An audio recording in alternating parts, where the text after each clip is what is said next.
folks. Hello and welcome to a Wednesday night Techthusiasm live podcast. We had some interesting news going on around our hobby this week, home theater and gaming hobby as well. Got some things afoot, some interesting things about to happen, something impending to arrive this week for the Techthusiasm home theater to play around with. And the special topic for tonight, I thought this would be fun. I've got a tier maker set up, and I'm going to essentially rank my home theater equipment piece by piece. I think this will hopefully be an interesting discussion about how we look at the different elements of our system, how we're using them, what's providing the most value, what we're thinking about upgrading, stuff like that. I hope it fosters maybe some follow-up action from maybe some others in the home theater YouTube community, or even in the comments of the video after we're done with this. If you have some thoughts, kind of where you see different elements of your system kind of falling into different tiers, definitely sound off in the comments live while we're talking as well, or in the YouTube comments after the fact, and share.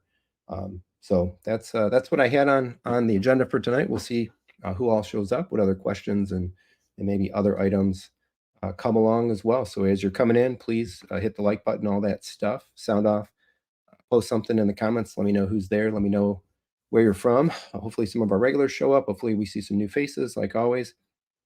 The channel continues to grow smooth and steady, onward and upward. The scope, the reach, and all of that is just continuing to work great as I do my best to keep up with a steady flow of content and hopefully some interesting things.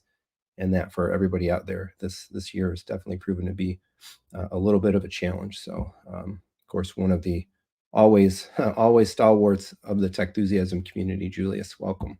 How am I? I'm on the tail end of yet another cold. Ridiculous. The way this stuff works nowadays. I got a cold on our ship, on our cruise, like the second day, and then I felt better by the time I got off the ship. This was a week ago Sunday, and then all the rest of my family, my son, my daughter, and my wife were all ill with colds coming off the ship into last week, coming home. And then I don't know if they got me again or what happened, but coming out of this past weekend, yet again, I've spent the last couple of days just with my nose dumping, all congested and that sort of thing. And I see the same story everywhere. So I'm sure a lot of folks out there, especially with multiple family members and kids continuing to spread stuff around in their households, have a similar story nowadays. But definitely feeling better than I was coming out of the weekend. Monday in particular, I think was my worst my worst feeling day. So I'm trying to get back on the content train. Of course, the Apple Vision Pro went back. We talked about that last week. Some folks really liked that. There were a couple comments. Some folks didn't really care for that, but so be it. So I put out the video about some of the things that I really liked about the Vision Pro. That one came out Monday.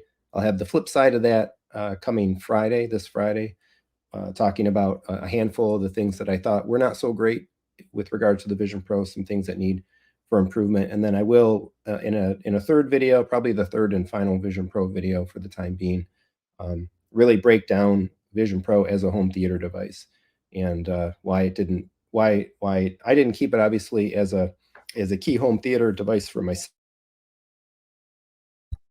But I think it could be a lot of people, like a lot of folks out there. It could very well be your next home theater right now. In some respects, it was that good. So we'll leave the Vision Pro talk for there at the moment. And in the meantime, while I'm not doing things to basically stand a chance, even remotely, of replacing the projector, right? Replacing the video side of the dedicated home theater room.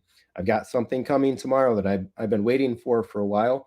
The opportunity to check this device out really blew up into more reality as a result of being at Audio Device Live and having a couple dinners with folks. Thanks to the folks that invited me to some opportunity to get in some conversations. You know who you are. And yeah, opened up the door. So tomorrow, FedEx is scheduled to deliver MadVR NV. I believe it's the big dog. I think it's the top model from the notes of the shipment that I saw. So I believe what's coming tomorrow is an NV Extreme Mark II, all the way up to the maximum model. So I'm going to have it at least for a handful of weeks, I believe. Obviously, it's going right into the theater room. It'll be sitting between the AVM 90. What I'm intending to do is I really still only have the two sources. Of course, we're not going to be trying to put video games through a video processor like that. But the Apple TV and Kaleidoscape will be the ticket. So I presume I'll continue running those through the AVM 90. We'll go AVM 90 out into the MadVR and then onwards to the JVC NX7. And I'm really excited for this. So I had the chance to do the Lumagen last year. I had that for a while. I got a good feel, I think, for kind of what it was all about, how it worked, the usability aspects and some of the performance aspects and so on.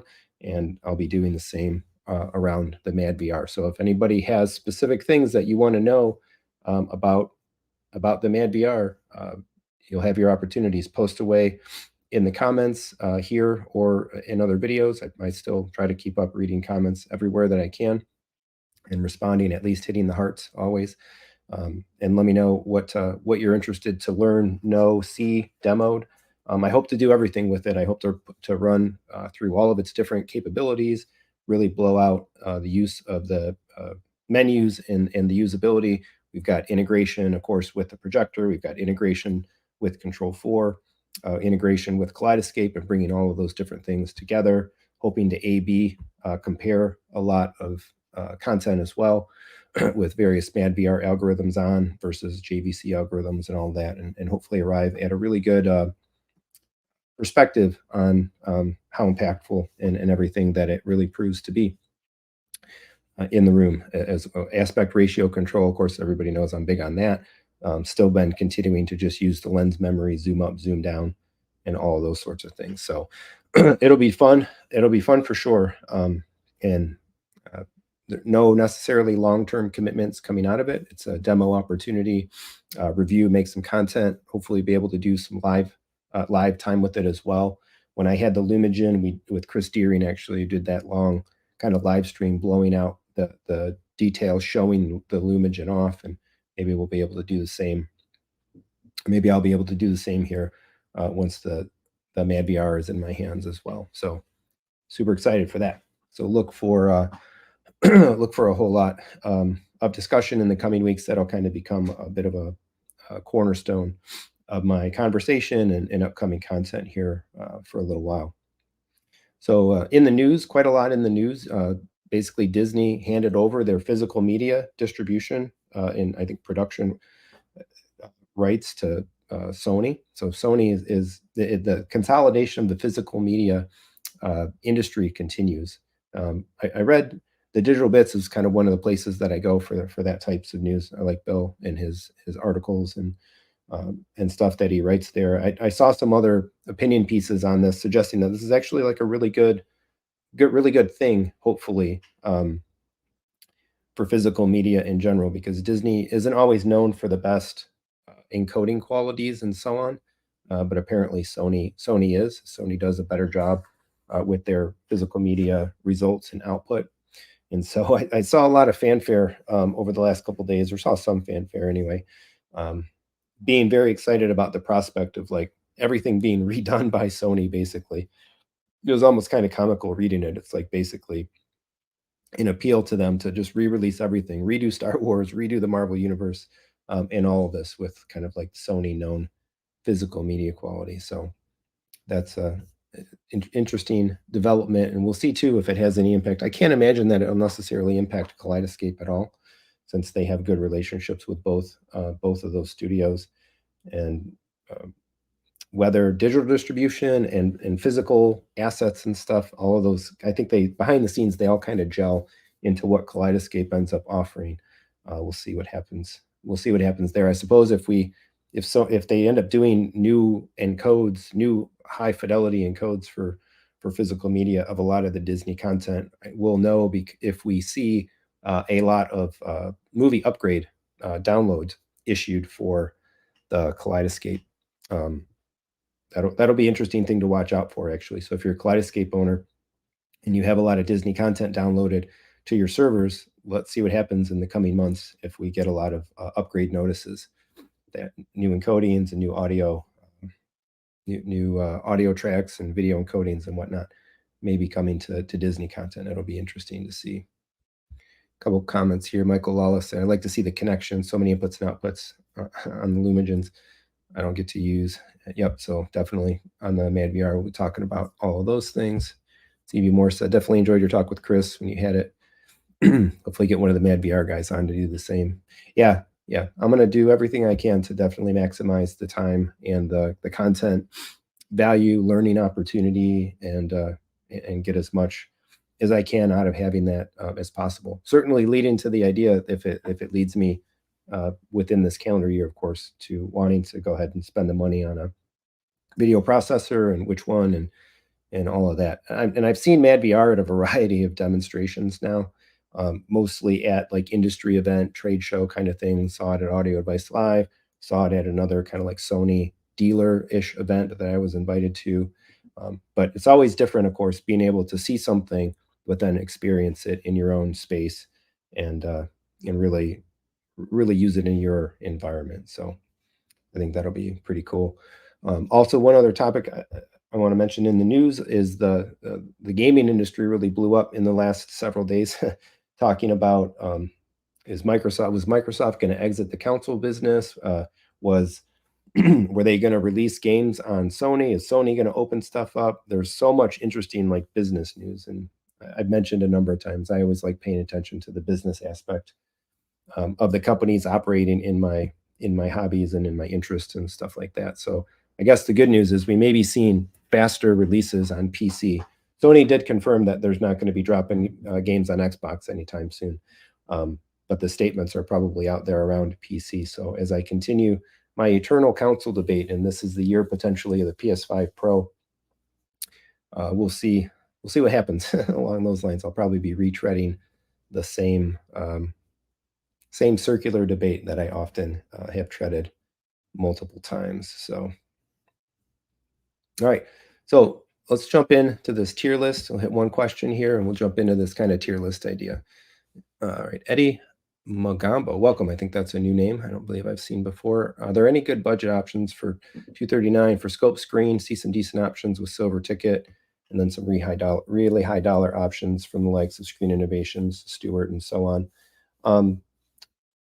Yeah, it was mentioned here. Yeah, Seymour. So I have a Seymour screen. I'm very happy with it. I don't want to, as we'll see probably in the tier list. I think that screen is great. I think there's a lot of really good screen options, essentially. Some of them, of course, are pricier than others. SI and I think Stewart can be a little pricier. I think Seymour, they have some pricey options as well. But if you get the right one, like kind of a simpler fixed frame, and it also depends too, like, are you going acoustically transparent? Do you need ambient light rejection? This might sound like a little bit basic of an answer, but I always kind of like view if I wanted ambient light rejection, other things like that, I think to me, Screen Innovations is the pioneer of that. If you want acoustically transparent, Seymour kind of was the pioneer there, and then Stewart's just an all-around workhorse, particularly if you just need a basic white screen, not AT or any of that sort of stuff. So you could look at them all. There's the Amazon brands. There's going to be ones that escape my. I'm going to draw a blank on a bunch of brands, but yeah, it kind of depends on what you're looking for. I think I tend to know. I think of all the theaters that I know of and people that have bought screens, Seymour seems to be the most prevalent one to me, and that's what I have in my space, and I very much like it. If you need help making a connection to quote out some screens and get some prices and stuff like that, or maybe even discuss some budget options, reach out and send me your contact info, and I can put you in touch with some folks. Cool. Stevie Moore saying both Lumigen and MadVR tops and tone mapping. Be curious to get your take on the AI motion. Yeah, I'm very eager to see a lot of that stuff firsthand, dialed up and dialed down and all of that. Again, in my room specifically, because I've seen the demos and that most of the motion demos and things too. I've largely seen them on flat panels versus projection setups. So it'll be really cool to to get a look of all that stuff in person. All right, so let's jump in. Let's jump into this kind of fun. Um, so I had this idea. It kind of occurred to me. I see the idea of a tier maker, of a tier list, show up quite a bit in some of my other, let's say, some of my other hobby areas, and I've never seen it applied to this hobby, to this area, to basically home theater. And again, by doing this exercise, maybe if you're kind of playing along with your own system and your own setup, maybe it's a good thought exercise to think about really critically, like how are you kind of ranking your stuff, and what do you think is really performing really great? Where do you think some elements need some work?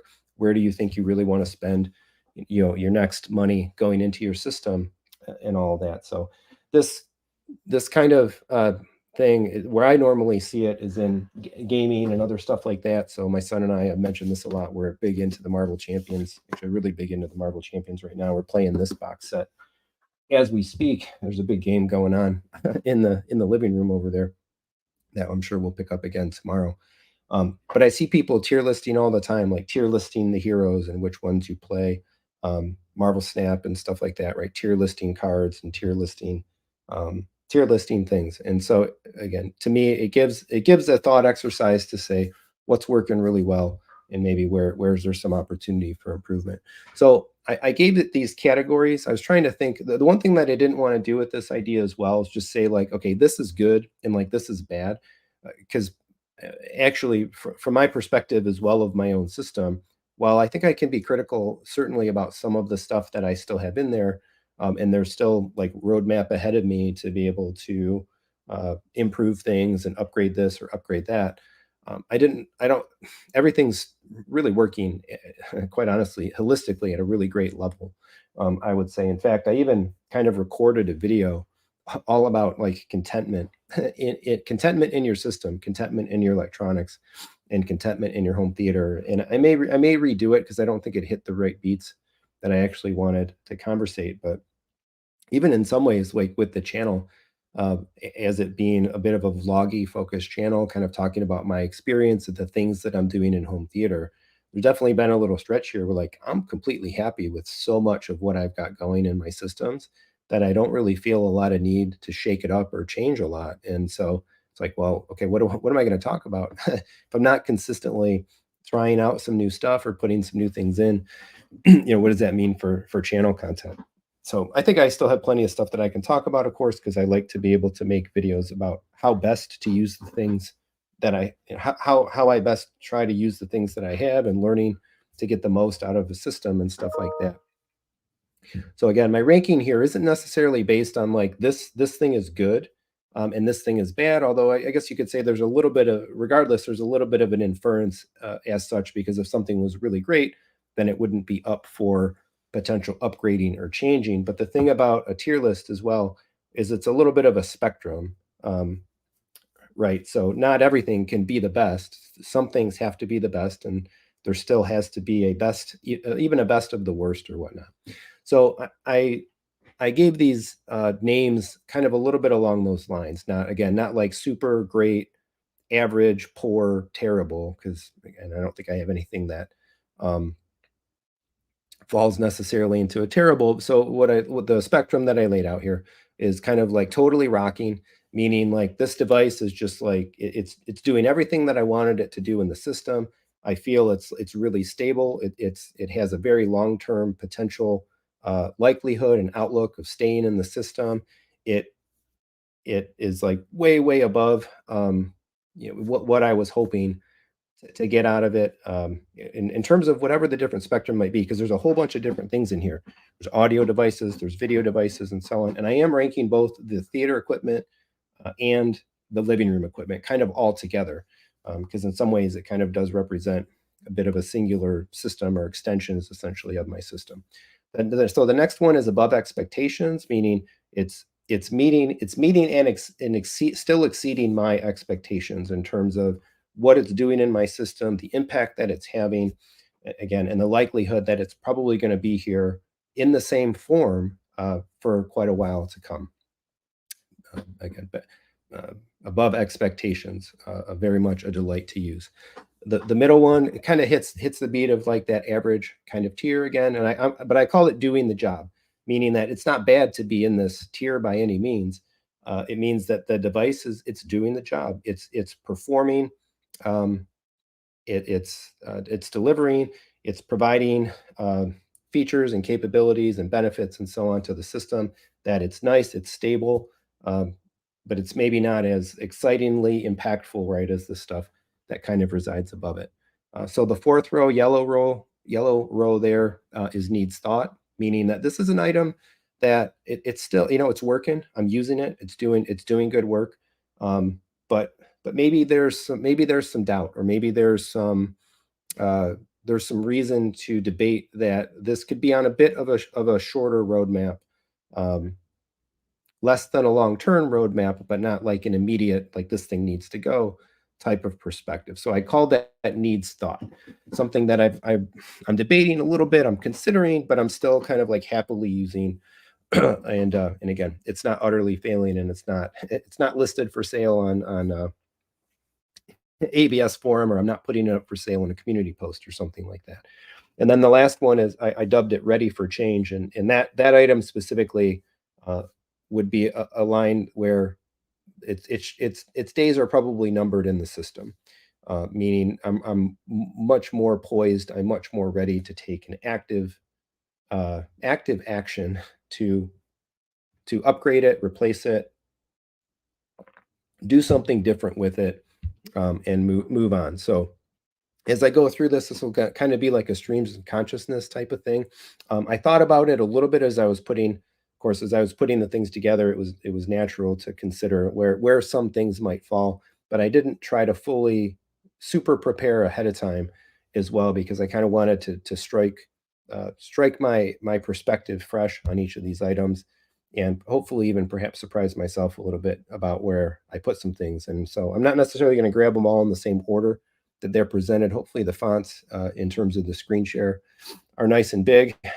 I use the same kind of font that I use on the thumbnails for the channel videos. But I think I got pretty much every major piece of equipment, audio, video, and specifically like three theater items or rack items that are going in here. And I'll kind of just grab them at random. If you've got questions about any of these items too, while they're kind of up for discussion, or while I'm kind of, again, streams of consciousness, kind of talking about why I put things where I put them, feel free to certainly ask in the comments. If there's anything that you're particularly curious about where I might place it first, again, let's dialogue a little bit. Uh, Make a request, and maybe we'll focus in, say, on a specific item. So I guess for the first one, why don't we just start at the beginning? So this is the projector that I'm currently running. This is a JVC NX7. And I'm gonna put this one, I think it's lower. This one is actually a little bit lower on the tier. And I think my gut reaction is that the JVC NX7, at least for right now, is in a needs thought, in the needs thought perspective. And I say that because the NX7 is now a generation for sure behind the current.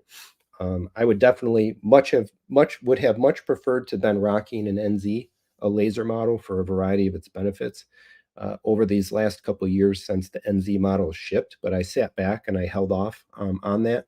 Now we're in this kind of really nebulous stretch of time, this kind of like limbo time, where I would say we all feel pretty good that new projectors, successor projector models, are very, very likely to be 2024. It'll be a 3-year product cycle if the new projectors come in 2024. And certainly as the year goes on and the tension mounts, the excitement builds up for what a new generation of projectors may do, the JVC inches further down the list. So, and definitely in a few months, or whenever new projector successor models would be announced, I think this would probably fall all the way to ready for change. But it's a little bit of a dichotomy as well, because like the projector is awesome, and I think it throws a great image. I think it does really great work in the room, and a lot of the things that the NZ do would enable maybe some extra use cases with HDMI 2.1 and stuff like that. But I don't really game down there too much as it is. I'm sure I could benefit from the extra brightness from a new model and a brighter laser, and the big boy JVCs, throw a bigger image at the same distance. That would be a huge benefit to me. And this had already been kind of sitting in a needs thought category as well, because if you follow the channel a little bit, some of the debates and stuff that I'm having, I was almost inclined to do an NX7 to NZ7 side grade still coming out of 2023, but I kind of held off on that, knowing that the Vision Pro was impending as well. I'm glad that I didn't pull that, and we'll see what happens later in the year. But so I'll be enjoying the NX7, especially having just put the new bulb in it not that long ago. So I at least did get some brightness back and things along those lines. But it has to at least reside in the needs thought, because it does remain an item of debate going forward. All right, let's grab something else here. Some of these things, there's kind of multiple similarities. So let's grab, where'd it go? Yeah, let's do the NAD. So the other thing that probably will happen a little bit here is some recency bias. I think I already kind of prepared myself thinking about these different items, that there's definitely going to be some recency bias and a preference towards some of the things that were like really great upgrades relatively recently, because they just stand out kind of more in my mind. So NAD M28, I was jonesing for an amplifier upgrade for the latter half of last year, as I was trying to chase down buzzing noises and stuff in my speakers. And I was able to sell those Parasounds. I was able to get into the NAD Master Series amps, and these things are going at the top. These Masters amps are absolutely totally rocking my system, even above expectations. So my hope was that the buzzing would stop, and it's completely exceeded my expectations there. I think they look phenomenal in the rack. They've kind of optimized my system a little bit in the home theater, running 2 amps instead of having to run 3. Heat, power, like everything about them, I think is more premium than the majority of the Parasounds that I had. Of course, I had A52 pluses and I had the A31. I didn't have JC5s and some of the higher end Parasound 2-channel stuff that people, I think, still really swear by. I think these absolutely destroy the A52 pluses in terms of everything about their operation. The quality is clean, the sound quality is clean, and the trifecta performance of NAD, Anthem, and Focal is just magic. So I'm ecstatic with that. That was the most recent upgrade, the most recent major, well, no, not counting the subwoofers, the most recent upgrade, impactful upgrade that I did in the rack for sure was getting the pair of M28s, and I'm loving them. I just can't see needing to worry about amplifiers again for quite a while to come. All right, let's see. Let's grab something else that's kind of a little different. We'll grab the UPS, CyberPower UPS. So I've had this for quite a while now, on the order of some years. It's been rocking at the bottom of my rack. I run pretty much everything in my AV setup is run through this UPS. It's a 1500 watt. Bought it on Amazon on the order of maybe like several $100s, I think, maybe a little less than that.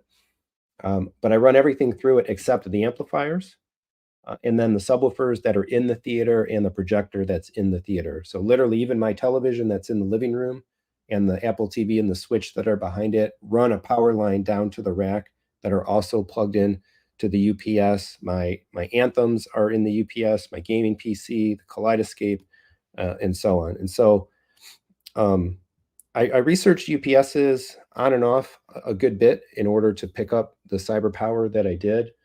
And actually, I think I had bought one and even returned it and then switched over to this one. But I think plenty of power.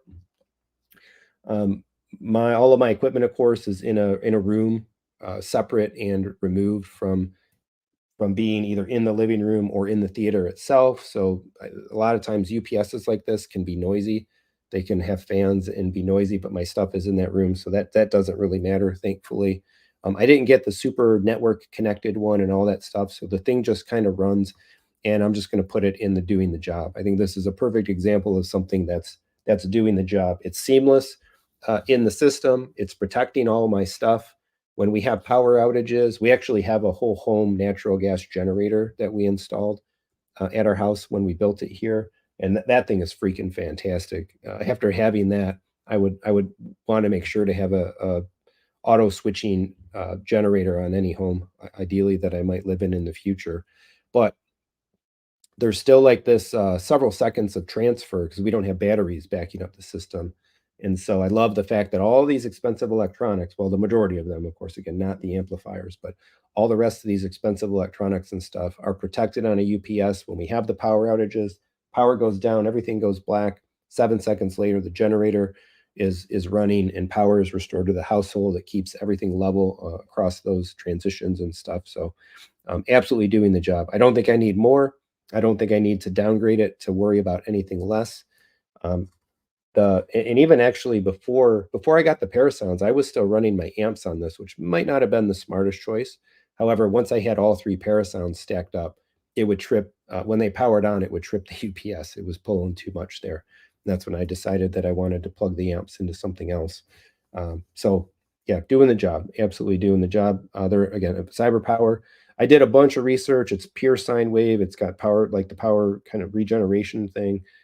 It ticked a lot of the bells and whistles. I think that this one was in a sweet spot and readily available on Amazon. Just hit a couple comments here. We'll get into the next one. Pick up the pace a little bit. And Michael, I don't have expensive taste. I just like the best of everything. Did I say that? You're quoting. Did I say that? I'm maybe that's me. I'll take if the wife would let me. Yeah. Well, so most of these things are everything that I'm doing now in here is kind of separated from the family finances, thankfully. So Techthusiasm is responsible for the home theater and electronics upgrades nowadays. But I do look forward to to a point in time where I'm even perhaps able to do more with the revenue from the channel to impact the household more than just kind of feeding the channel. Welcome, Rob. Hey, hey, at work. Catch the replay. Cool, cool. Ren, hello, hello. Yeah, how many kilowatt is the generator? Oh, I don't know. I'll text you that after the fact. Everybody asks me that when I bring it up in conversation, and honestly, I don't know I don't remember anything about the specific spec of our generator. It's big enough to run the house as if nothing changed. We're talking two refrigerators, a big freezer, geothermal, heat and air conditioning, all the lights. I mean, we'll be down. The house will be down of power, and we'll comfortably go down into the basement and like watch a movie. So while everybody else on the block is dark, we just live life. It's great. Love it. It's phenomenal. All right, let's grab a speaker. Let's grab a speaker. So that actually this reminded me too. One of the other reasons that I thought about even doing the tier maker idea, conceiving of this idea, is one of the most common questions that comes in a lot of video comments is, do you still like X? Do you still like Y? Do you still like Z? And so, months later, or now that we've been doing this long enough, like years later, right? You bought that thing, you've been using it. Do you still like it? What do you still think about it? And so I was kind of like using this as an opportunity as well to answer a bunch of those questions holistically. Here's the thought about how I think or how I feel about all the different pieces, the elements that make up my system. And it was actually a question. It was a question posed about this speaker specifically that I put two and two together in my mind and figured, all right, let's answer this in a live stream and let's do it in the tier way. So let's do the speaker. Focal IWLCR6. This is an interesting one because I'm going to set it here just not because it's going to stay there, but because holding the trackpad with my finger, I hit it in a bad spot. But the Focal IWLCR6 is a really interesting animal. Focal gets a lot of really positive sentiment, and I think nowadays actually too, Focal is getting a lot more positive sentiment around some of the YouTube communities and whatnot, even as it also had received a little bit of negative press specifically for this line. For a little while, I think the only real Focal 1000 series content that was out there, like the Dream Media guys talked about it a bit in their videos. I had them, and so I was talking about them, and then Aaron, of course, did the video where he put this and a number of other kind of larger sized in walls through his test scenarios, and the Focal, according to those measurements, didn't come out quite so good. I love this speaker, and I haven't felt any really driving need or push to feel that it's subpar, substandard in any way.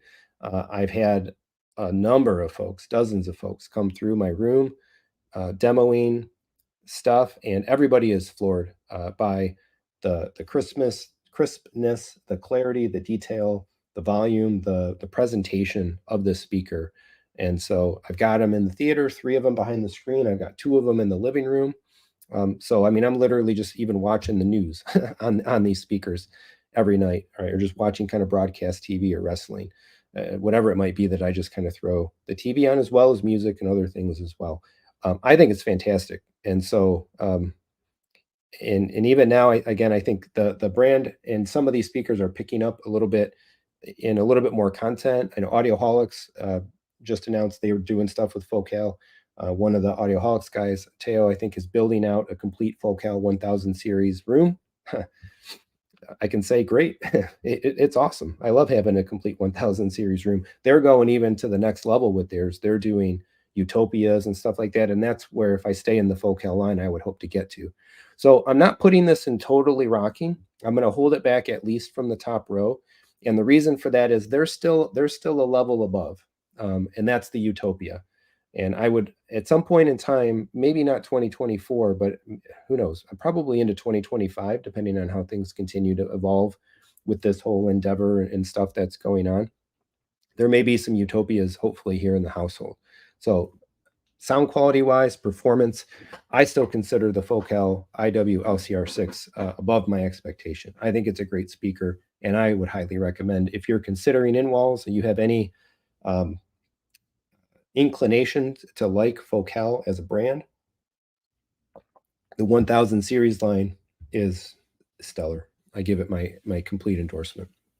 Super happy with it, and in many ways, again, my intention is to stick with the line. Even if I upgrade, I would intend to stick with the line, and I would stick with this specific speaker because in the evolution in the theater would be utopias. Utopias all around is probably going to be something that I can achieve in a shorter time horizon because of the cost.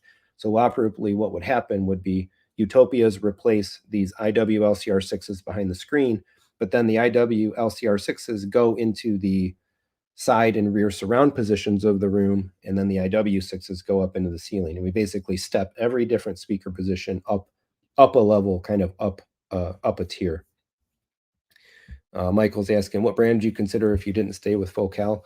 I would cross shop a few things for sure. I would cross shop Per Listen, which is a little more expensive for like the bigger or the biggest S series speakers, but I think they're pretty equitable, relatively equitable in price.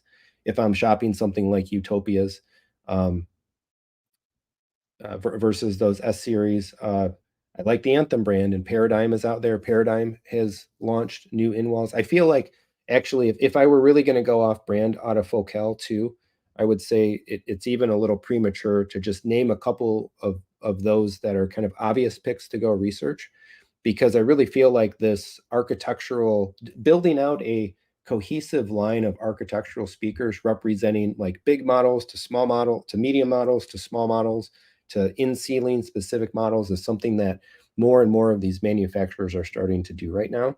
And so a shift to a new brand would open up a whole plethora of need, I think, for new research nowadays.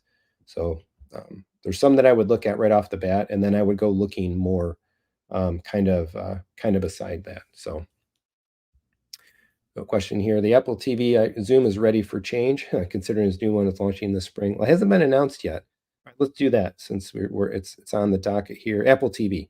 Um, so this is a toughy one because, like, as much as I love the Apple TV, it's still my workhorse. It's the device that we use the most in our home theater. Of course, we'll get to the Kaleidoscape, but the Kaleidoscape is a movie watching device in the theater. The Apple TV is literally everything else.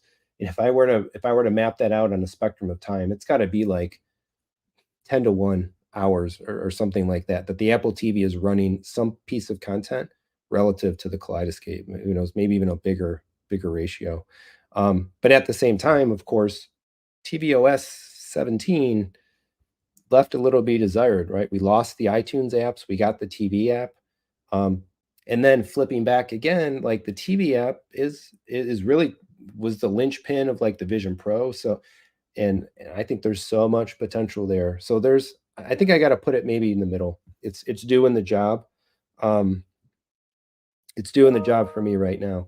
I I I will absolutely buy whatever new model comes out. So I think we will have an Apple event probably coming up into March is my gut feeling. Um, and hopefully we'll see some cool stuff there. Maybe there'll be Apple TVs. Maybe the Apple TV will be later in the year. Um, but yeah, no, I don't think I don't think it's a bad assumption that we get a new model this year. For 2024, it's been a little while, and if they wanna keep pushing other things like gaming and stuff like that, there's still a lot they can do with the Apple TV, to the point where Apple TV should be getting a new model at least every 2 years, in my opinion. Um, will it be something new and different? We'll see. Um, I hesitate to put it in the needs thought because I wouldn't even give it a second thought, quite honestly. If Apple tomorrow didn't even have a press conference and said, "Oh, you know what? We put a new Apple TV in the store," I would just buy it. So yeah, I think traditionally we've seen the Apple TVs in the fall. The March event, I expect the same. The March event is probably iPads and stuff like that. I'm crossing fingers now, especially since I returned the Vision Pro. I really want to see a 16-inch iPad. God, I would love that. That's like the number one thing that I want. Since the Vision Pro didn't pan out for me. Michael, isn't the Apple TV usually June? So the software will be WWDC. So tvOS 18, along with iOS and iPadOS and visionOS and watchOS, all that stuff will get announced. But it doesn't necessarily mean that the new hardware. Usually there is oftentimes, not usually, I'd say oftentimes there is hardware announced in the summer. Apple tends to announce stuff in spring, or like late winter, early spring, so like a March event. There can sometimes be hardware at WWDC in June. Then you've got the iPhone and some September hardware, and then usually like in October or November. Uh, that tends to be, I think, when most of this stuff is. But the Apple TV it's squarely in the doing the job category. There's there's one thing that I've been considering. Excuse me. There's one thing that I've been considering tinkering around with a little bit more here in the short term that I could very much maybe tick the Apple TV into above expectations. And I think I'm finally going to do it. Maybe after or in conjunction with the MadVR, we'll see. But I really want to get Siri voice control. I probably shouldn't have said that word, but I really want to get Apple-based voice control connected to my Control 4 system. I want to be able to use the Apple TV remote in the living room and tap the voice control button and say, like, turn on the fireplace or turn off the fireplace or do this, turn off the kitchen lights, something along those lines. I'm curious to do. And if I could make some connections in my automation system like that, now the Apple TV and what it's doing is powering up even more. So again, any new model is an automatic buy for me, and that's that. And we'll see what happens with tvOS 18 as well. All right, where do we want to go next? We need something in the bottom row. We don't have anything in the bottom row. Bottom row is getting lonely. Can anybody guess which of these things is going in the bottom row first for me? uh, if you watch the channel, if you watch the channel and you hear my comments about it, you might get it. Let's see. I'll wait for some comments to roll in. It's rare on hardware talk at WWDC. Yeah, but stuff they generally would be the Macs and stuff like that. Yeah, Michael, done a good amount with HomeKit. Yeah, we need to talk. Some other folks have reached out to me as well. I believe there's like a $250 driver that you really need. It's the one that everybody I think generally recommends or points to have the introduce voice control. And then I've got my Synology NAS, which can run as essentially like a HomeKit endpoint or Homebridge point connecting all this stuff together. So I've got all the bits and pieces. I need to pay the money, get Dan to install all the drivers, get the Synology stuff all hooked up so that the NAS can be the Homebridge connector, and then go programming. And I think that would be really interesting content for people to see as well. Ren saying G2, we'll see. All right, no, this is what I was thinking of. It's the Nintendo Switch. My love-hate relationship with Nintendo. Some of the best games in the history of my life of video gaming, and always the most disappointing hardware to me of any of these console makers. So I'm ready for Switch 2. they can't bring out Switch 2 fast enough. If Switch 2 finally brings 4K, brings HDR, I mean, we're literally still playing Nintendo Switch in 1080p SDR in 2024. It's a travesty of audio video enthusiasm. So yeah, I'm ready for that. The rumors are heating up again. There was just even in the last couple weeks, there was some rumor that Switch 2 was going to be 2025, and then could be coming could be coming a little sooner. But I'm buying that day one, and I hope it comes sooner than later. We'll see. It could be a really interesting holiday for gaming if we get Switch 2, PS5 Pro, whatever Xbox decides to do, and the 5000 series NVIDIA cards. Holy cow! It's going to be an interesting one um, at the end of the year. All right. Let's do one more gaming thing and then we'll move on to some more of the audio video stuff. I'll grab the PS5, the DualSense Edge controller, and this is going actually pretty high on my list. So I really loved the advent of Sony games coming to PC, and of course actually have played some. My son and I, we played the entirety of Ratchet and Clank uh, within these last couple of months. And I've come around. I've long been an Xbox controller fan. It's been my favorite. But my favorite controller to use nowadays is not an Xbox controller. It's not the Xbox Elite anymore. Even on PC, even for non-Xbox games, non-Sony games, or whatnot, it's the PS5 DualSense Edge. I can't put it in totally rocking yet. I can't put it in totally rocking yet because while Sony has released an app for PC at least lets you keep the firmware up to date. You can update the controller firmware on computer. It doesn't have a configuration uh, program applet yet. So if you really want to set up the controller to get all the power out of it, you have to do that on a PS5 console. However, I have figured out that if you configure all the controller and the shortcuts and the paddles work and all this stuff, um, it'll retain that configuration when you bring the controller to PC. You just can't reconfigure it. So I've got my controller working in a pretty stable way right now, and definitely above expectations. If they had a configuration applet, then we'd be totally rocking. And then even in the last couple of months, Steam just deployed kind of complete native PS5 controller support, DualSense controller support.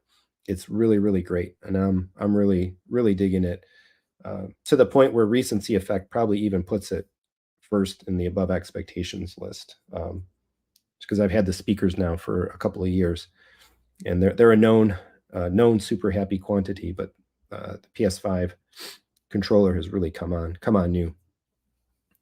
All right, let's see where do we want to go. Let's grab an Anthem device. I'm going to grab the 90. So it's at the front of the list.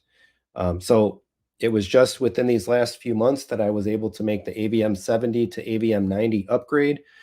It enabled me to take the home theater room from 2 subwoofers to 4 subwoofers. And as I said in my video, I would contend that I notice an audio quality improvement from the 70 to the 90. Audioholics just reviewed the 90 as well. Teo, I think, did those same reviews. I watched his video actually, yeah, and said a lot of similar things. Echo chamber confirmation. I love confirmation bias from Audioholics. That always makes me feel good. And so, stellar marks for the 90. I'm putting this up at the top. Could probably split hairs whether the NAD goes first or the AVM 90 goes first. But that preamp is totally rocking my system right now, and I have eyes for nothing else at the moment. Very much just like the NAD, I have no wandering eyes. I don't even really have a care to worry about what else is going on in the preamp space. Anything that is next tier level, we're talking Storm Audio, Trinoff, tens of thousands of dollars, and all of that compared to the $7,500 MSRP of this thing. I'm loving it, and I highly highly recommend it. Every time I see an open box 90 pop up in the audio device outlet, I try to share it to the channel and help somebody grab it right away. They're just awesome, and the 70 is great too. If you can't get into the 90, I still would put my former AVM 70 really high. And hey, wouldn't you know, if anybody is interested in an AVM 70, Michael Lawless is still trying to sell his because he made the 70 to 90 upgrade also. But yeah, that thing just it opened up my theater. The audio performance of my theater took me up to another echelon of features and capability and audio performance, and it is totally rocking my system. All right, let's see, where do we want to go? Let's do another speaker. Let's do the next Focal, the Focal IW6. So these are the speakers that I use in conjunction with the IW LCR6s. They are my side and rear surrounds, and I'm going to put them in doing the job. I think the speakers are fantastic, and actually, we're gonna put the cyber power down at the bottom here. So I think the IW6s are great. They measure well. In some cases, they measure a little more stably even than the IW LCR6 does, but they have some of their own behavior in my room that still needs to kind of be tamed by the Anthem and Arc Genesis and stuff. But they're great. They're absolutely great. And now there's a reason that I went with the bigger towers and the smaller two-way for the side and rear surrounds. It was a money-saving deal, but of course those are different speaker positions.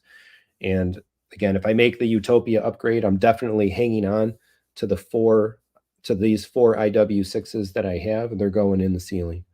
They're going in the ceiling to become the Atmos speakers up there. All right, let's see. Let's grab something. Well, let's do a Control 4. Let's go with the controller first. So the EA5.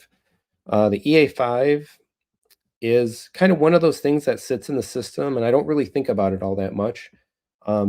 Originally, I started my Control 4 journey with I think it was the HC800, and then eventually I needed the controller to do some things and upgrade to some capabilities that the HC800 was like end of life for.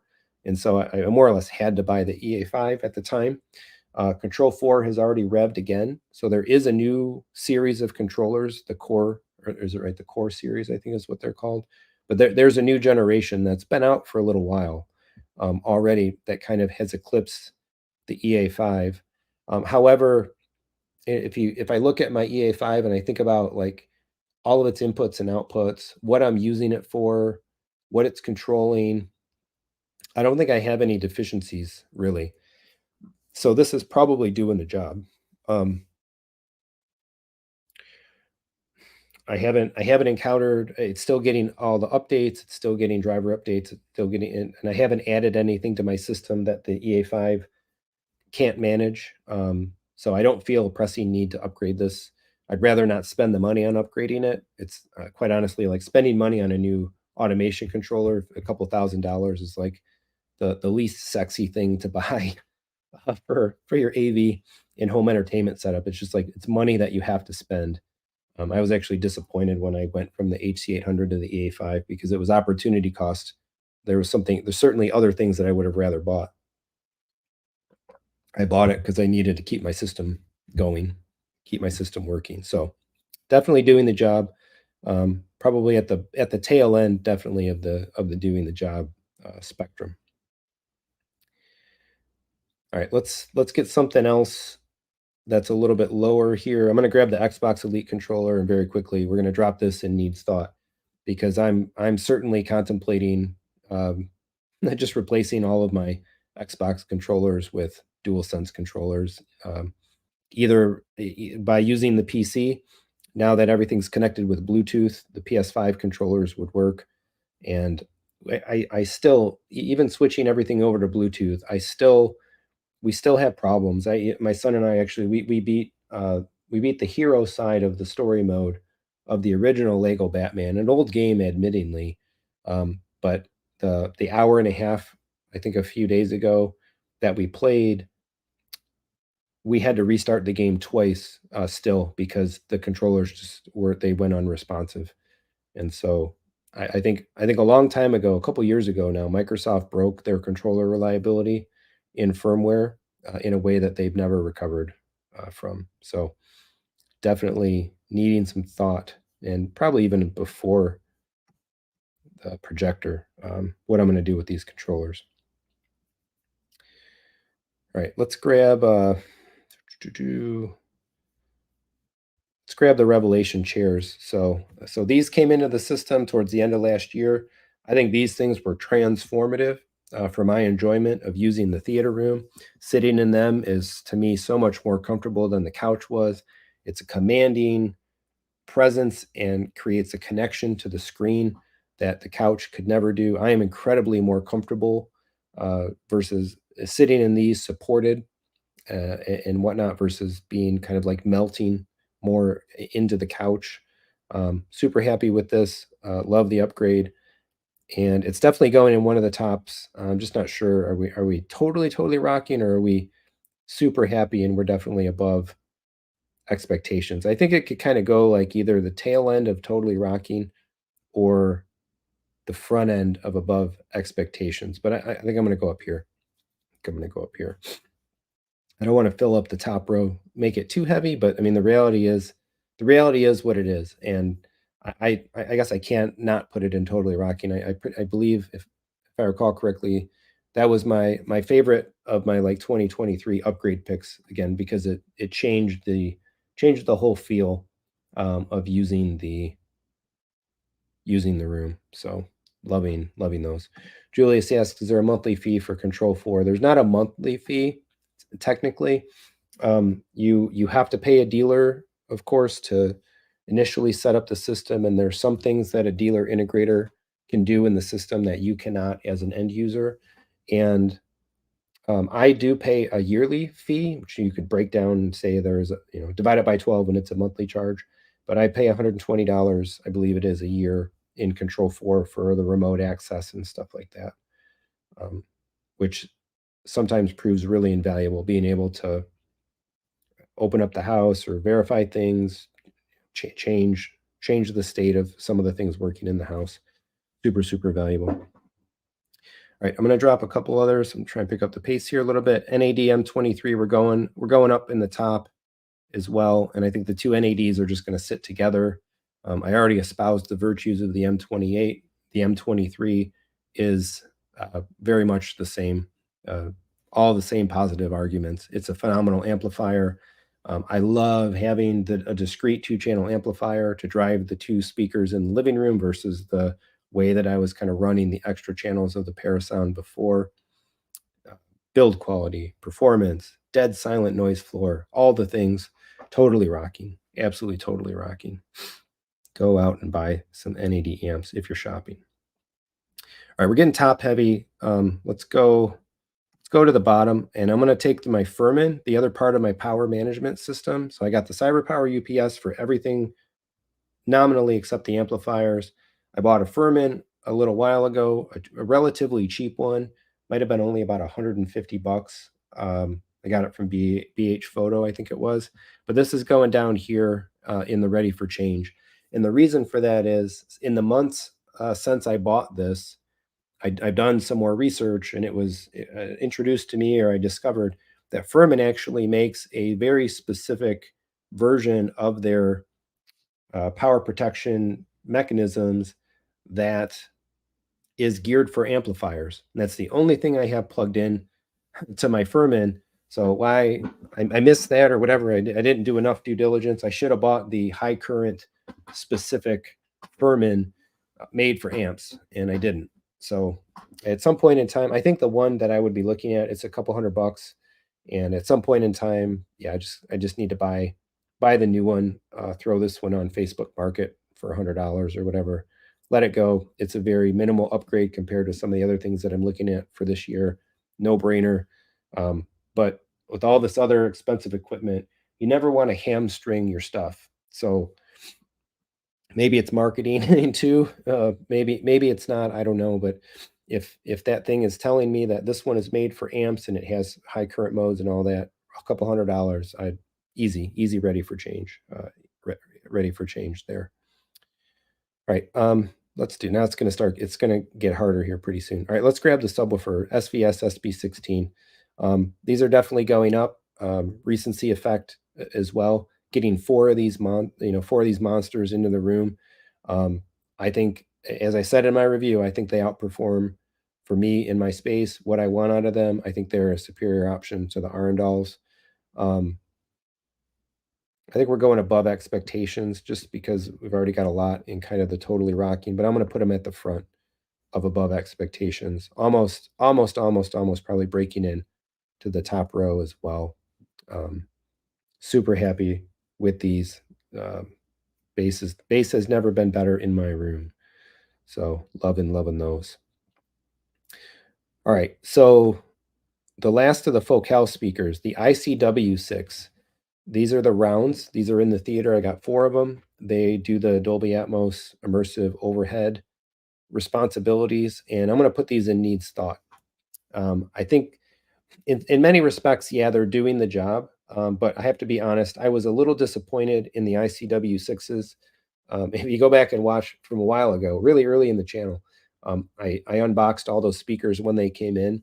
And I remember very specifically when I pulled the ICW6 out of the box and realized that they cheaped out on it and it's not a sealed speaker, it's an open back speaker and it's a little more plastic. It's not, they should have done more, quite honestly. Focal should have done more to make the ICW6 feel like it belongs better with the IW and the IW6 and the IW LCR6.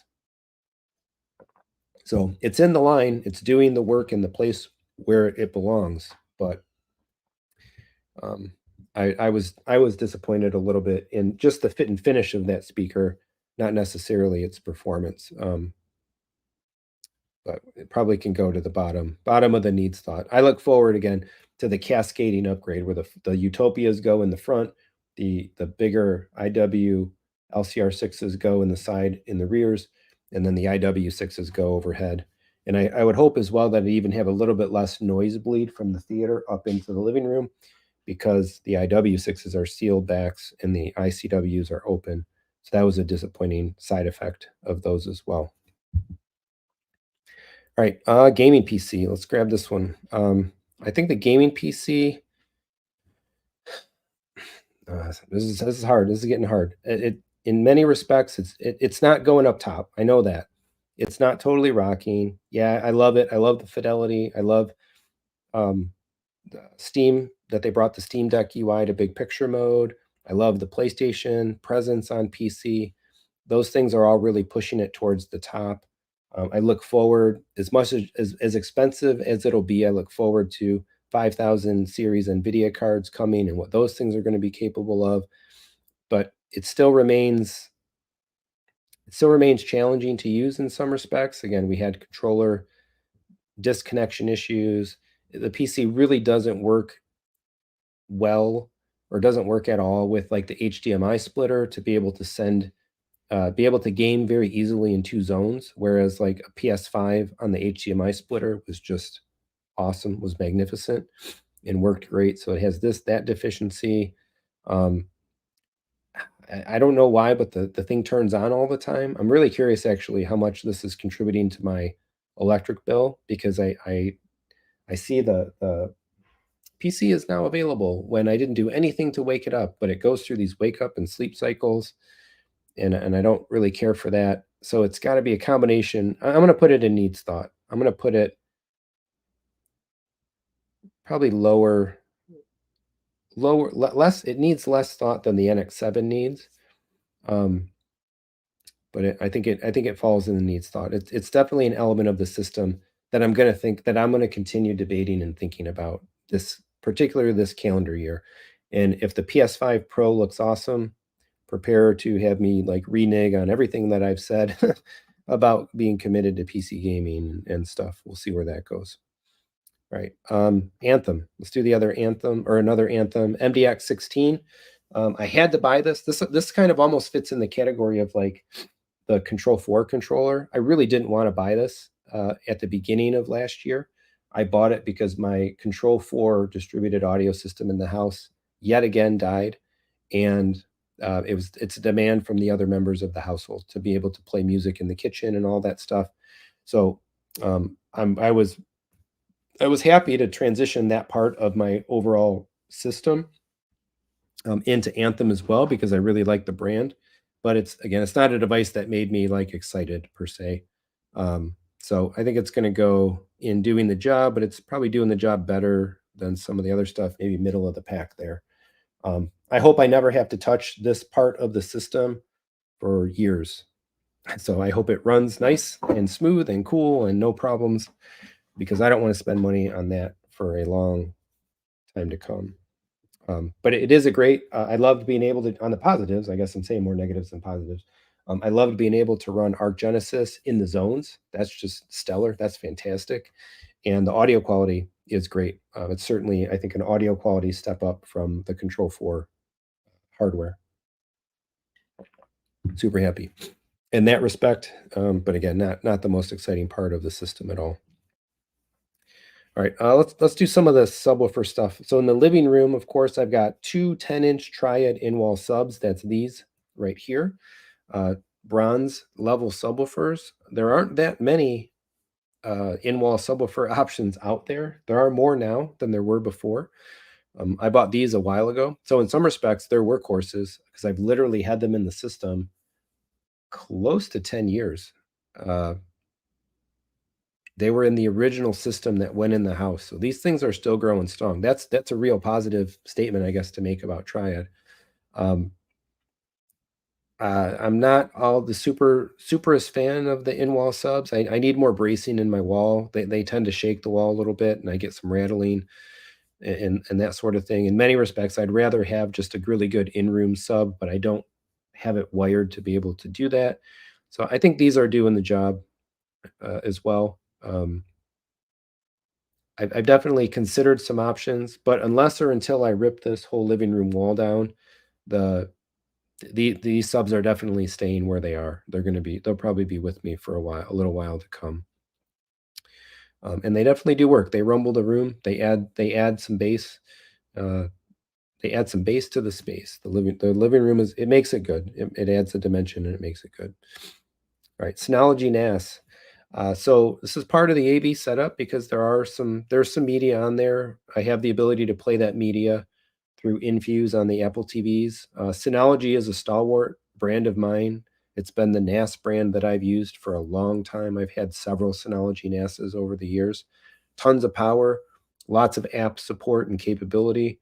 Um, on the downside, I bought an 8 bay thinking that I may fill up more perhaps with media than I did, and I've only got 5 drives in the 8, and I think I've got a ton of space, just sitting dormant on those 5 drives. So it's, in some respects, maybe I overbought on this a little bit, which could possibly kick it down to the needs thought, like, is there a value in downsizing a little bit? But I probably by the time I buy a new 5 bay and I sell a used 8 bay, it's like a wash sale. So I might as well just keep the 8 bay. So I think this is another one. It's like it's doing the job. It works great. Um, maybe maybe as we go forward, actually in 2024, the Synology could, in a future iteration of this, could go above expectation if in fact I get some cameras going and I start, maybe use the Synology as a video recorder, and again using the Synology as a home bridge for Apple Voice and HomeKit, to Control 4 integration. Getting more out of it would make me happier with it. So that probably is on my list of plans for this calendar year. All right, let's see. See more screen. This has definitely got to go. I don't think it goes to the very top, but it's definitely high up there, above expectations. Still loving the Seymour screen. I love the scope screen. I love having a theater with an ultra wide format. Um, I'm very, I think that upgrade, that switch was well worth it.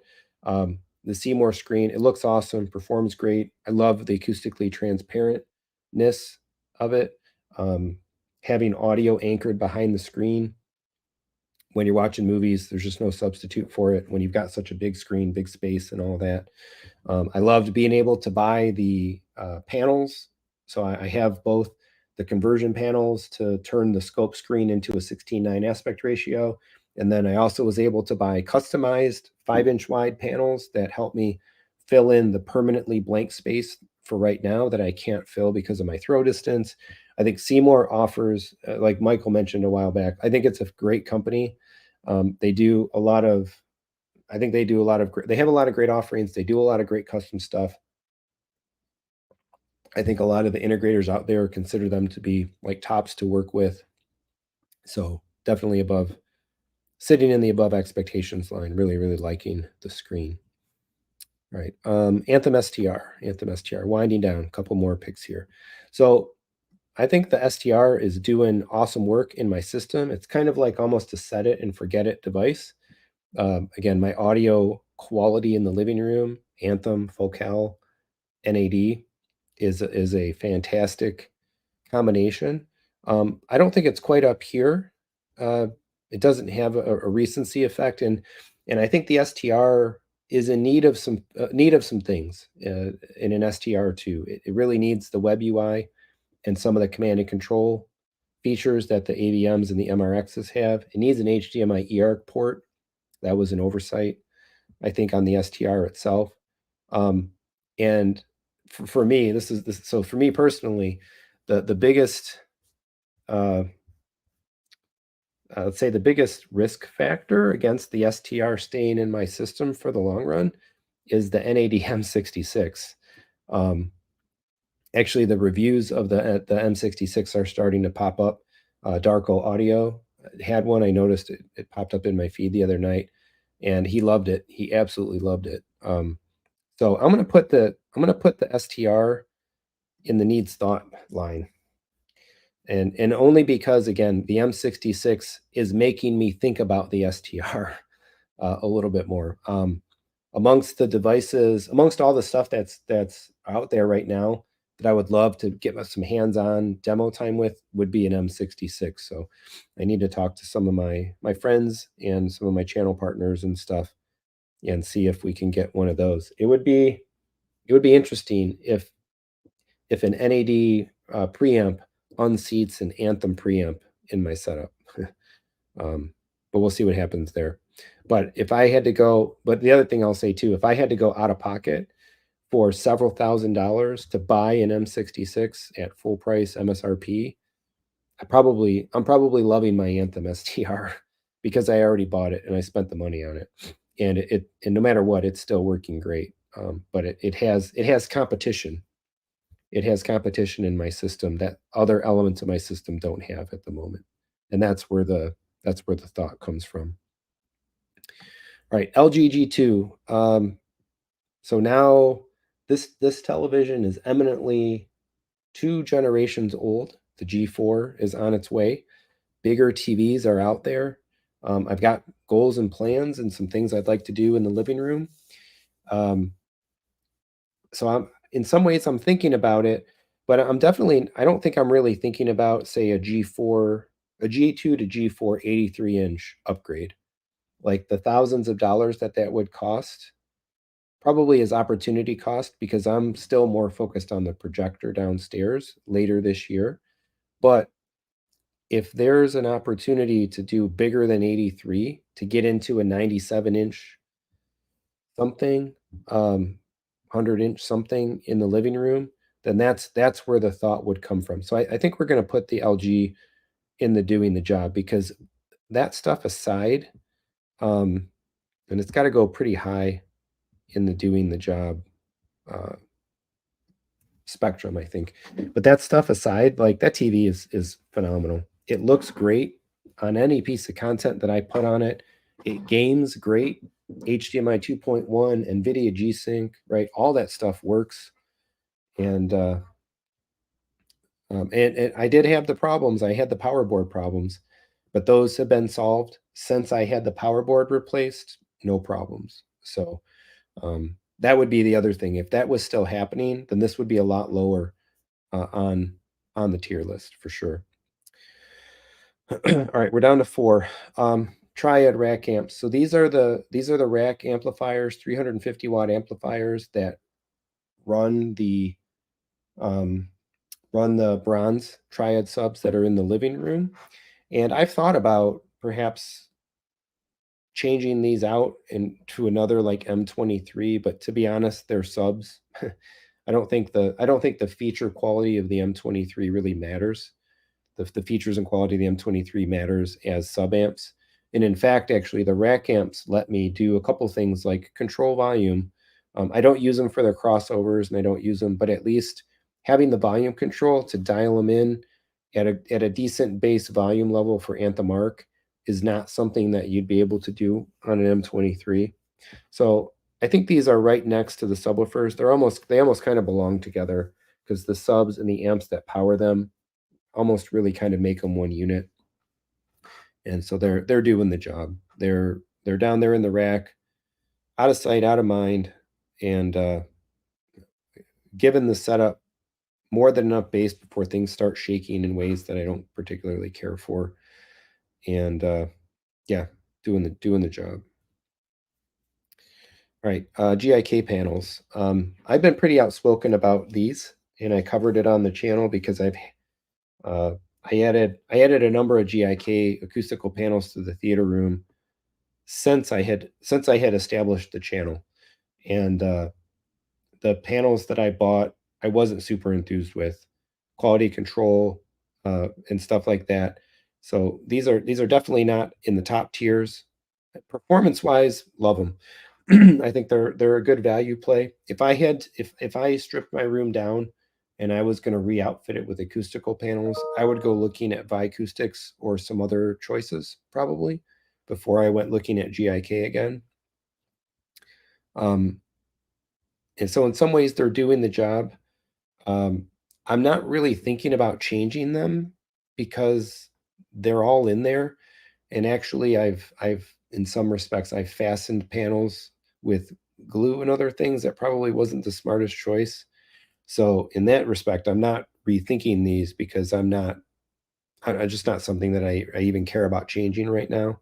So I think they got to go and doing the job. I have been somewhat displeased with some of their quality control. All right, home stretch. Two more. Let's go. Control 4 Halo remote. um, I've made a bunch of content about the Halo remote, and I think it has a lot of virtues. The virtue it does not have is battery life. If you're not charging, for me, my experience, if I'm not charging my Halo every night, it is not usable by the evening of the second day. And I find that to be a bit of a pain, first world pain for sure, a bit of a lazy pain. But I keep the charger in a closet, and God, I would love to just leave the remote on the table for a week and charge it on Sunday night. I would really like that. I do like the programming features, and I've taken advantage of them with custom button agents and things like that. I think the touch is better than the non-touch. That's why I stuck with the touch. Um, but I have to admit the reason that this would go down into this category, maybe at the very end, if anything, it probably belongs up here as well, honestly. But as my son, something screwed up the other day for whatever reason, and the Apple TV in the living room stopped responding to the Control 4 remote. And I didn't. I did some resets and things to make it um, to like reestablish connection and make it control things like it was supposed to properly. I still don't know what the root cause of why that was, but that was the first time that we've really taken out the Apple TV S Lady remote, the actual Apple TV remote in a while, and used it. And it reminds me like just how much I really like that simple remote. I really, really do. And that's kind of what engaged me back on the idea of like, I should really get this S Lady voice to Control 4 stuff set up finally and get it working because then I could issue because I would want to be able to issue those commands through the Apple TV remote itself. So there may be a little bit of a resurgence of just using the Apple TV remote coming and just leaving the Control 4 remote in the closet, especially as we get to the summer and into warmer temperatures coming up. Because the one major thing that we do the most, or the one major thing that the Control 4 remote gives us in the living room that the Siri remote doesn't, is the ability to turn on our fireplace.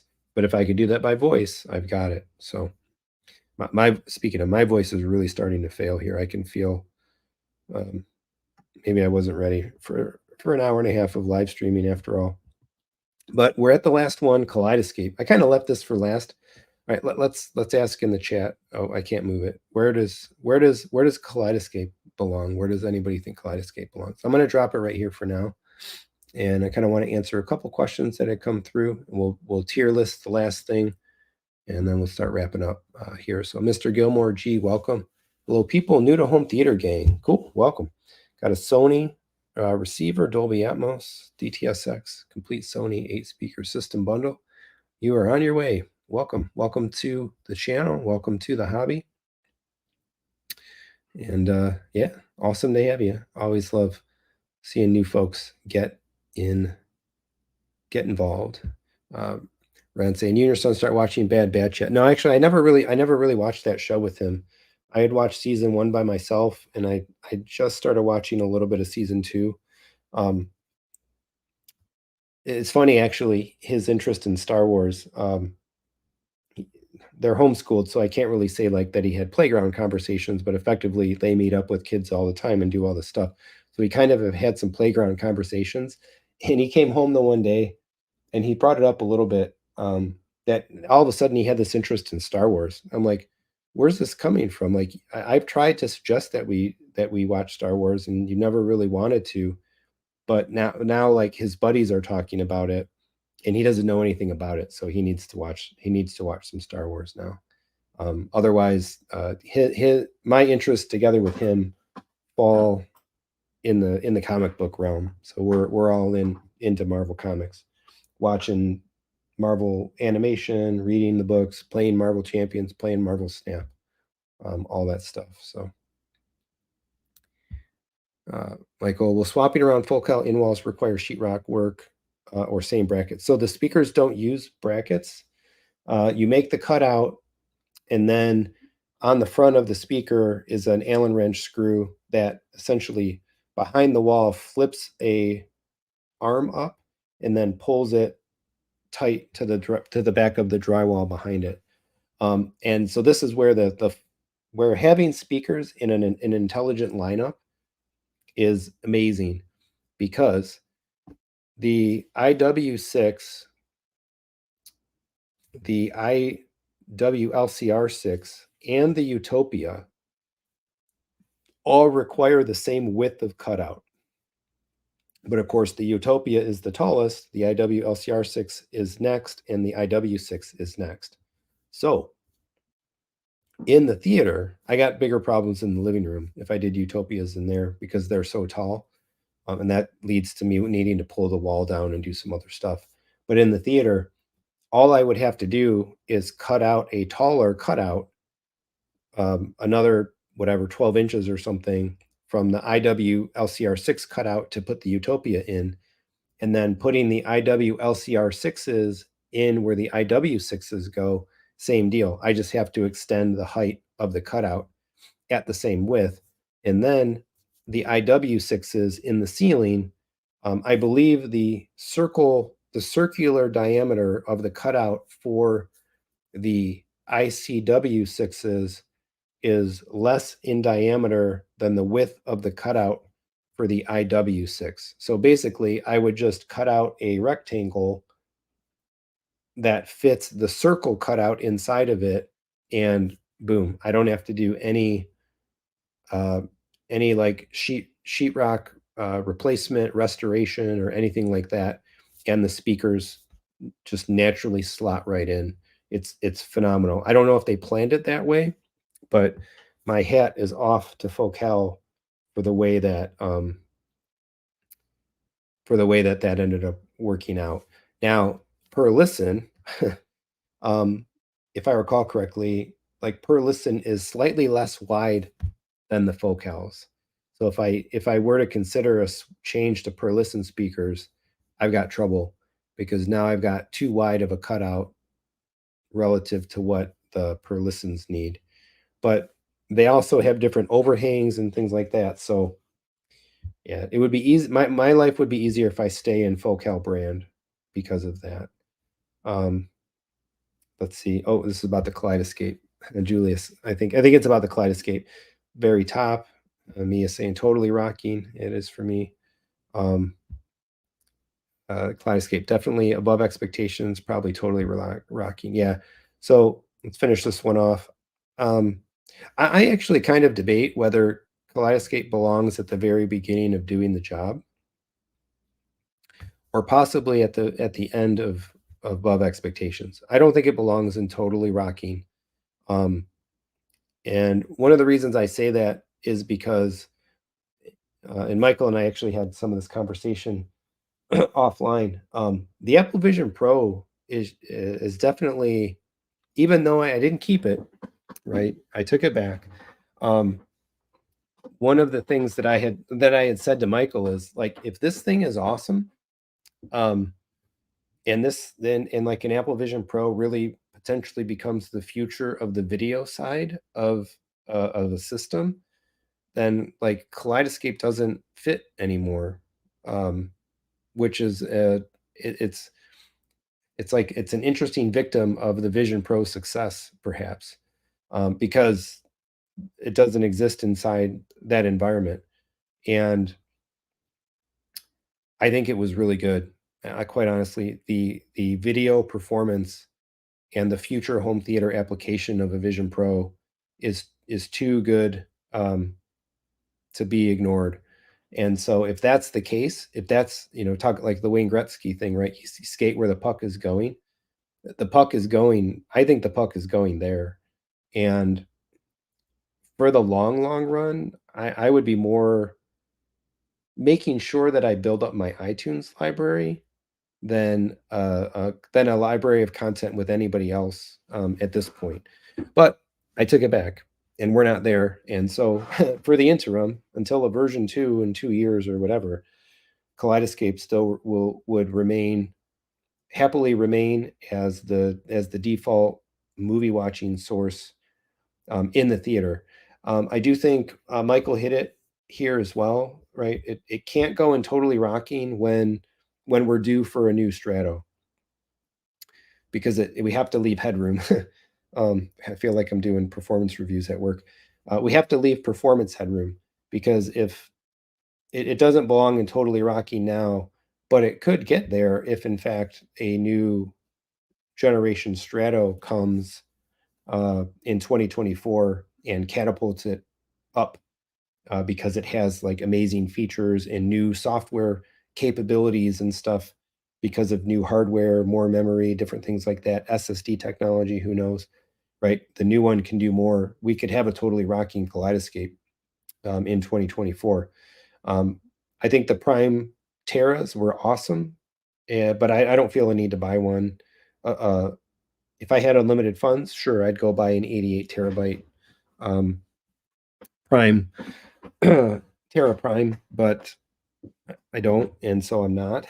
And there's not, I don't feel in a compelling need, even opportunity cost wise, to go buy a Terra Prime for my 12 terabyte Terra that can already download movies in 12 minutes. And I can't get my family to do anything inside of 12 minutes. So, um, got plenty of download speed in that regard.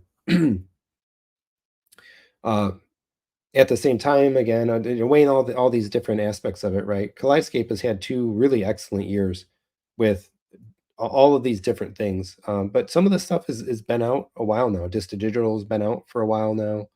Um, the addition of, like, more TV content and steady rollout of features and so on.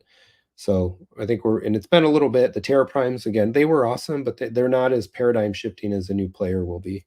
So, yeah, it's going somewhere here. And I think Michael and I were talking about this the other day too. There's been a little bit of a dry spell, I think, in movie content, and like there hasn't been like a big old landmark movie drop that I've been like itching to go watch. Like, oh, it's out and it's on the Kaleidoscape. Like, let's go.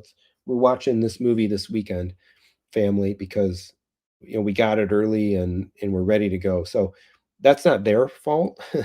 Even though in some ways they get penalized for it, in this list. Um, so yeah, and an advent of more exciting brand new movies where the kaleidoscope shines would help on this fine line as well here. So I think we'll go here. It's kind of where my gut's telling me. Let's see, grabbing these comments. That's yeah, doing the job. Uh, sure, it can be, and yeah, it could be needs thought if no UI or some software updates don't come out. Yeah, I think there's a lot of folks expecting a lot of things out of a new generation Strato this year, out of Kaleidoscape. Yeah, I mentioned Vision Pro. Oh, you got a Vision Pro. Awesome. Yeah, kind of big. Enjoy it so far. I think it's the best piece of electronics that I've used in a long time. But for the stuff that I wanted to use it for, it didn't hit exactly quite there yet. But I think it's going to be some of the future. Michael, yeah, 10 gig SSD, Dolby Vision. Yep. Talking about the new kaleidoscapes, there could be some awesome stuff this year. Um, yeah, I didn't think kaleidoscape will go away. Even if the weight goes down on Vision Pro, it's always going to be a single person experience. Well, at some point in time, and this is one of the things I'll talk about when I get to the home theater Vision Pro video. It's like you have to have the ability to use Vision Pros together in a group, meaning I still have a theater room. It's still outfitted with all this awesome room audio. We all sit down in there, we all put something on, and we're synchronized. So we're all watching the same movie at the same time, still kind of enjoying the experience of it together. We can hear each other laugh. We can, um, hear each other respond and jump in our seats and stuff like that. So it's still a little bit of a group experience. So that's what they need out of it in the long run, I think, for that. Um, do you think Kscape needs to bring back SSD plus player?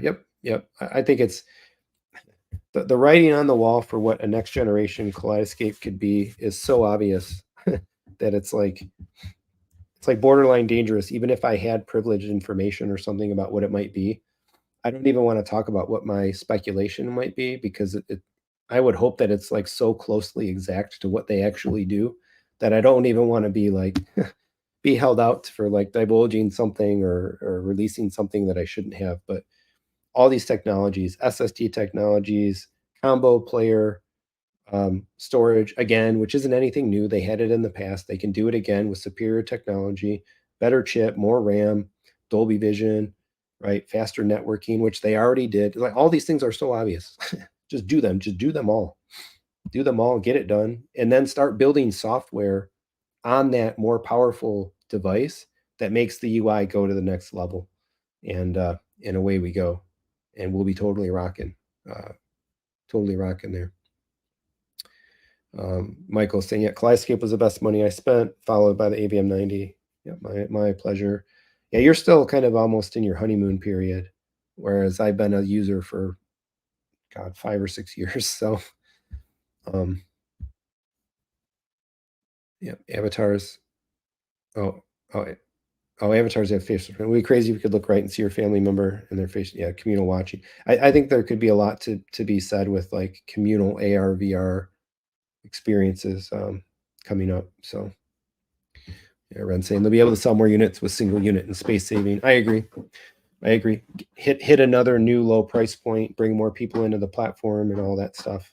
The potential is huge. So there we are. That's the Techthusiasm gear tier list, I guess, as of Wednesday, February 21st. So that's about what I expected. It's pretty much a bell curve, although a little heavier on the left or the upper part of that rather than the bottom, which is okay, which is good actually. It means that I feel I've made good use of the money that I put into my system. Um, that I feel really happy about. A lot of the most recent stuff that I bought, actually, for the top five, no surprise. Again, actually, that's confirmation of recency bias, right? The top five items on the list are also coincidentally the newest things in my system. So I feel even after some months that I made good decisions with that money. Um, feel pretty good about it. The again, the STR against that M66, we'll see. I gotta send some emails and talk with some folks about the M66 coming up.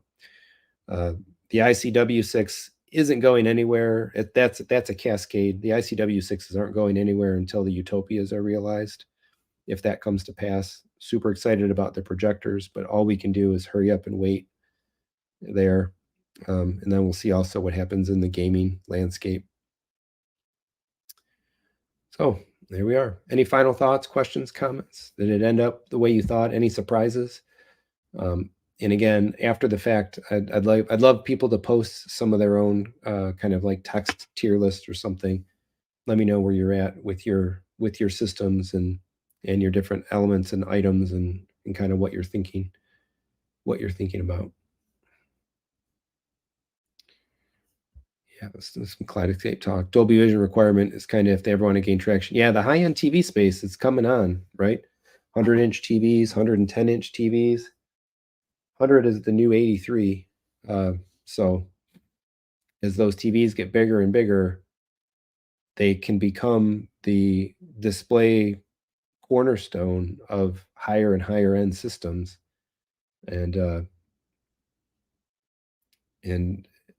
those could demand kaleidoscapes for sure. They have to be. It's so obvious. It's just so obvious. If they're not paying attention to that potential, that market opportunity, I don't know what's going on over there. So they just got to do. They just have to execute on all that stuff. Yeah, Michael's saying use the links to buy. Yep, I appreciate that. Yeah, it pains me every time somebody messages me and they're like, "Oh, I found your videos. They were so helpful. Like I bought this thing and it's like, oh, cool. Where'd you get it?" And it's like, "Oh, I got it here. Whatever. Did you use my link? No. Oh man, please take the extra mile." And I did add some new affiliates as well. So if folks didn't notice the community tab, another little piece of channel news. There's actually, I think you're going to see a lot of creators offering all of the similar affiliates. If you see other creators in this space, all of a sudden offering affiliate links to Best Buy, Adorama, Target, Newegg, and a couple of others, it's because that there's we're all learning about. I think a lot of us collectively are learning about a like affiliate conglomeration service that gives you access to a bunch of providers, and so I was tipped off to that, thankfully, by yet again another awesome person in the creator space. So if you're buying from any of those like basic outlets, those links are available. Audio Advice, of course, still remains my kind of number one recommendation. Feel good about the experience and service and whatnot that everybody's going to get there. So, but yeah, check the video descriptions. It's pretty much buying anything anywhere. I got you covered nowadays. So. Yeah, Ren, since you're in my area, there was, I figured tell you some dealers selling, G2 97-inch at 15K. Yeah, those are going to start getting cheaper again. Yeah, it'll be tough. I'll have a choice to make, I think, at the end of this year. Presuming I have all the retained earnings and I have the money I need sitting there, it's like 97-inch OLED or NZ9 successor. Like I watch that OLED every day, but NZ9 successor would do a lot for the theater. In the end, it's kind of like the video I made about do you buy a MadVR or Lumagen? It's not which one you buy, it's which one you buy, or video processor, it's which one do you buy first. So my dilemma will pretty much be that. Which one do I buy first? Julius, do you have a link to Buckeye? No. Although if you go by, I don't have any specific business relationship with Dylan and them, but they make great stuff. If you go buy stuff there, absolutely tell them that Techthusiasm still sent you for the goodwill, even though there's not necessarily a monetary benefit involved with that. Michael said, anyone have experience with TCL or Hisense large TVs? Yeah, so tempting. Yep. Yeah, Ren, try spread them out. Do projector upgrade first, then TV. Yeah, that one wifey wants the 97. I don't think she wants any of it, so that doesn't matter so much. And actually, even squeezing in a 97 to my living room cubby will be tight, actually. So I don't even think I can get a 97-inch OLED. It's like I'm within like an eighth of an inch of my measurement versus the cited spec of the width of the TV. And so I might have to actually like push it in there to get it in there sitting flush and be very judicious about how much I pull it out and push it back in without a re-architecture of the wall. But we'll see. The re-architecture of the wall may still it's again, it's I think it's another one of those things. It's not a matter of if, it's just a matter of when. Um, and we'll see. I'll probably end up doing this year what I did last year, which is the majority of the money that I spend will come in the end of the year. And that's simply because I'm not going to spend ahead of what I'm earning. I'm not going into debt or something or allocating household money, significant household day job income money to this stuff now. And so I need to see where I end up with. Fortunately, it's only February and things have so far already been looking really good. So I'm pretty hopeful I'm going to be able to do some pretty powerful stuff and then have it, of course, to talk about on the channel as we go. But I need to earn and spend, and rather than the other way around. So we'll see how things evolve. All right, I think that's it. 10:41, and I'm ready to stop talking. So this was pretty fun. I hope this was an enjoyable podcast. Definitely got a bigger group of folks out in watching tonight. Then there wasn't too many out for the Apple Vision Pro stuff last week, which I kind of found surprising, but hey, it is what it is, I guess. I also advertised the Apple Vision Pro live stream kind of like at the last minute. But we'll see what happens. I hope to try to get a little bit more regular again. I'm still hopefully claiming the Wednesday nights. There's a lot of live streaming going on in this niche now.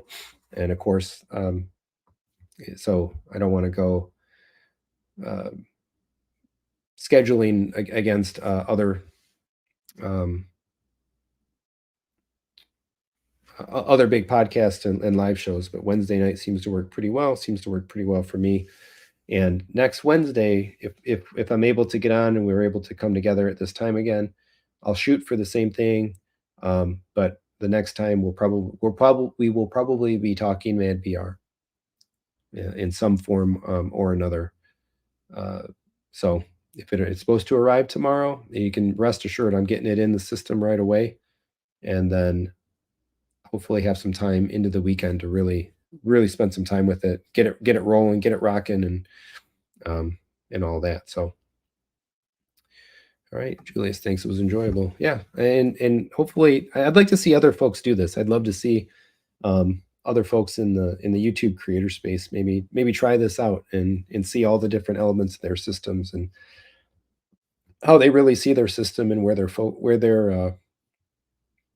upgrade focus and current reflection and all that stuff is. I like these kind of streams of consciousness and discussion and debate uh, around this hobby space. So that's it. Thanks everybody for watching. Again, if you're looking for stuff, please use those affiliate links. There's a whole lot more of them. If you've got questions, leave them in the comments. Happy to engage. If you want some consulting time, learning Arc Genesis, learning Control 4 programming, just system recommendation advice, anything like that, reach out. You can go to jeremypyle.com. There's a contact me there, or email techthusiasm_jp at outlook.com. And yeah, I'm ready to have some fun with you. Love doing the consulting sessions. They're always a really great time. Most of the time, a lot of the folks that that I've done the sessions with end up hanging out with friends. Spliffy Bendrix, just getting here. Oh man, while you're wrapping up. Well, you have an hour and 45 minutes to rewind and catch up. So we did the whole home theater tier list tonight. So check it out. You can even watch it at a faster speed if you like. So thanks. All right, everybody. I'm gonna go crash on the couch a little bit and then get some sleep. Oh, I got one other video, kind of a different thing, coming as well. But anyway, we'll talk more about that another time. So thanks everybody for turning out tonight. Really appreciate it. Thanks so much for watching. Come on back for more home theater discussion and fun. Bye.